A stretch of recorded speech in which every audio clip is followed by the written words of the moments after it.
بسم الله الرحمن الرحيم فلولا ألقي عليه أسورة من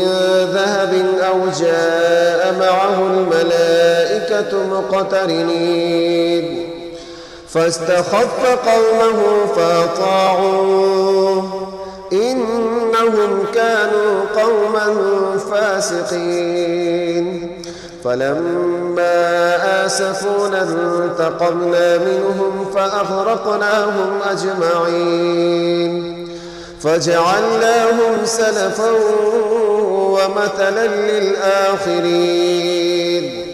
ولما ضرب ابن مريم مثلا إذا قومك منه يصدون وقالوا أآلهتنا خير أم هو ما ضربوه لك إلا جدلا بل هم قوم خصمون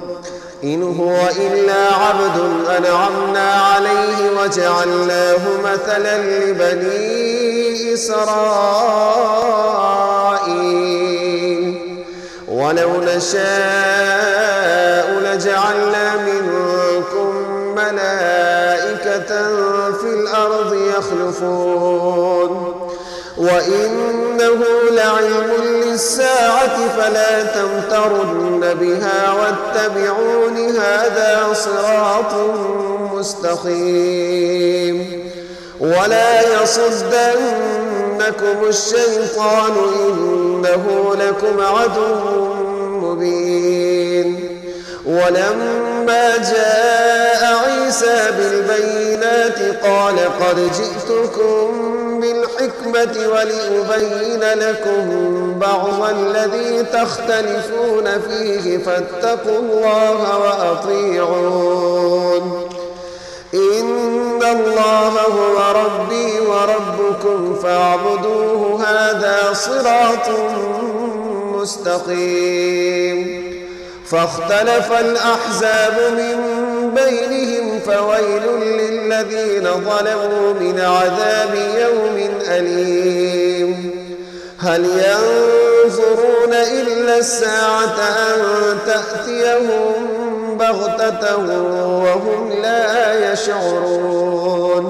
الأخلاء يومئذ بعضهم لبعض عدو إلا المتقين يا عباد لا خوف عليكم اليوم ولا أنتم تحزنون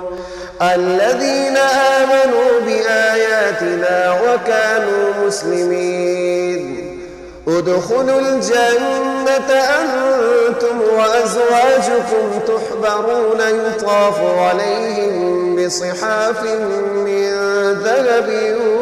وأكواب وفيها ما تشتهيه الأنفس وتلذ الأعين وأنتم فيها خالدون وتلك الجنة التي أورثتموها بما كنتم تعملون لكم فيها فاكهة كثيرة منها تأكلون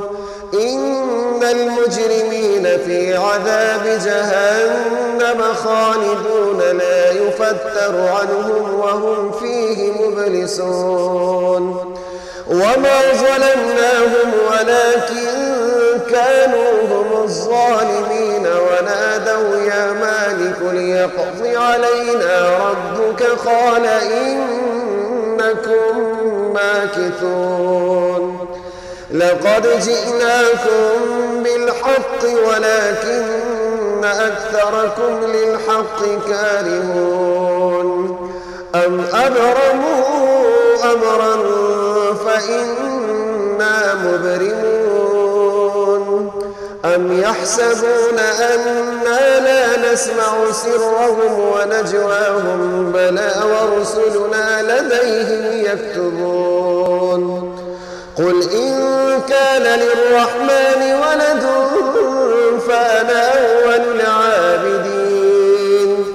سبحان رب السماوات والأرض رب العرش عما يصفون فذرهم يخوضوا ويلعبوا حتى يلاقوا يومهم الذي يوعدون وهو الذي في السماء إله وفي الأرض إله وهو الحكيم العليم وتبارك الذي له ملك السماوات والأرض وما بينهما وعنده علم الساعة وإليه ترجعون ولا يملك الذين يدعون من دونه الشفاعة إلا من شهد بالحق وهم يعلمون ولئن سألتهم من خلقهم ليقولن الله فأنى يؤفكون وقيله يا رب إن هؤلاء قوم لا يؤمنون فاصفح عنهم وقل سلام فسوف يعلمون